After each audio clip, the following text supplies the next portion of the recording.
2 Korintus 11.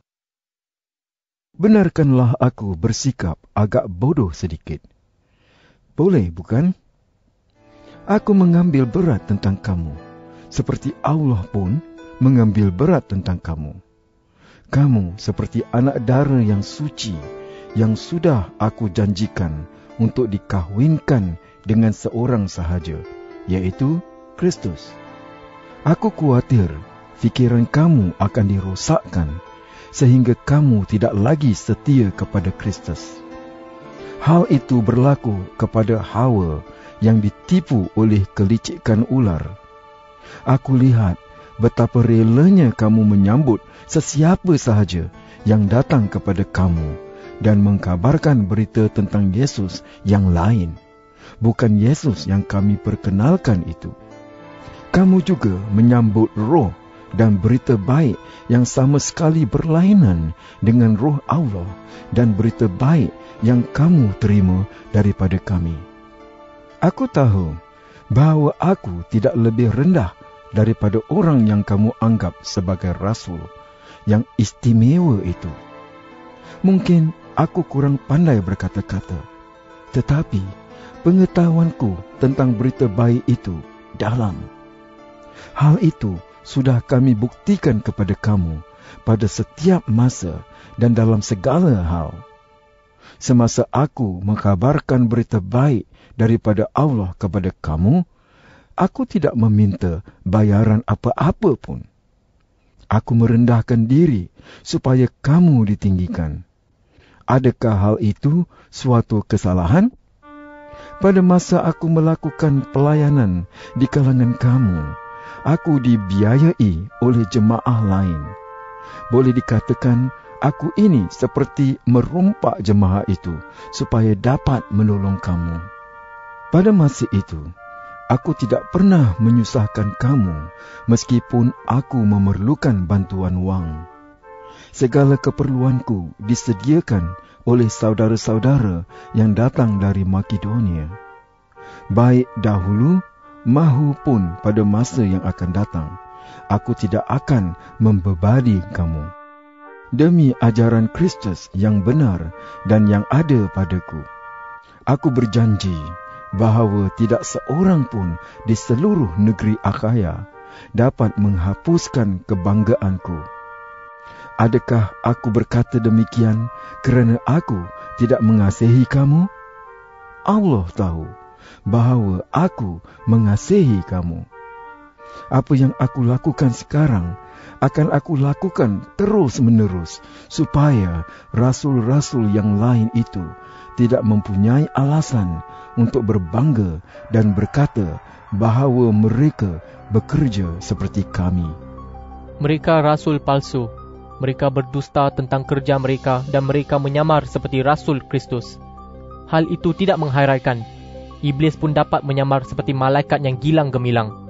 Oleh itu, tidaklah menghairankan jika hamba-hamba iblis menyamar seperti hamba yang melakukan kehendak Allah. Akhirnya, mereka akan menerima balasan yang setimpal dengan semua perbuatan mereka. Biarlah aku ulangi hal ini sekali lagi. Janganlah sesiapa pun menganggap aku bodoh. Tetapi, jika kamu tetap menganggap aku ini bodoh, benarkanlah aku yang bodoh ini berbangga sedikit. Aku tidak mengikut perintah Tuhan apabila aku berbangga seperti ini. Aku bersikap seperti orang bodoh. Tetapi, kerana banyak orang berbangga dengan tujuan duniawi, aku pun mahu berbangga. Kamu menganggap diri kamu bijak. Oleh itu, kamu bersabar terhadap orang bodoh. Kamu membiarkan mereka memperhamba kamu, atau merugikan kamu, atau memerangkap kamu, atau menghina kamu, ataupun menampar kamu. Aku malu mengaku bahawa kami tidak berani berbuat demikian. Jika orang berani membanggakan sesuatu, aku pun berani. Aku ini bercakap seperti orang bodoh. Adakah mereka orang Ibrani? Aku pun orang Ibrani. Adakah mereka orang Israel? Aku pun orang Israel. Adakah mereka keturunan Abraham? Aku pun keturunan Abraham. Adakah mereka hamba Kristus? Mungkin kedengarannya aku ini gila, tetapi aku ini hamba yang lebih baik daripada mereka. Aku bekerja lebih keras. Aku lebih sering dipenjarakan. Aku lebih sering disesah dan aku kerap kali menghadapi maut. 5 kali aku disesah orang Yahudi dengan pukulan cambuk 39 kali. 3 kali aku disesah orang Roma dan pernah direjam 1 kali. 3 kali aku mengalami nahas kapal karam dan 1 kali aku terapung-rapung di laut selama 24 jam. Aku sering berpergian dan dalam perjalanan aku pernah menghadapi bahaya banjir dan perompak, bahaya daripada orang Yahudi dan bukan Yahudi, bahaya di dalam bandar maupun di gurun, bahaya di laut dan bahaya daripada orang yang berpura-pura menjadi pengikut Kristus.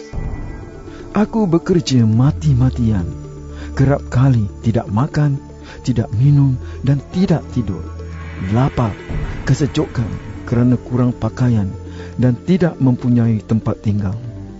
Di samping kesusahan yang lain, setiap hari aku mengkhawatirkan keadaan jemaah di semua tempat. Apabila seseorang lemah, aku berasa lemah juga. Apabila seseorang berdosa, aku juga bersedih hati. Jika aku mesti berbangga, aku akan berbangga dengan hal-hal yang menunjukkan kelemahanku. Allah, Bapa Tuhan Yesus, tahu bahawa aku tidak berdusta. Terpujilah namanya selama-lamanya.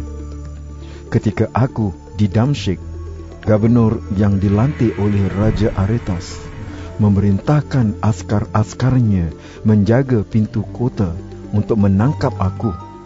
Tetapi dengan sebuah keranjang, aku dihulurkan ke bawah melalui suatu lubang pada tembok kota. Demikianlah aku menyelamatkan diri daripadanya.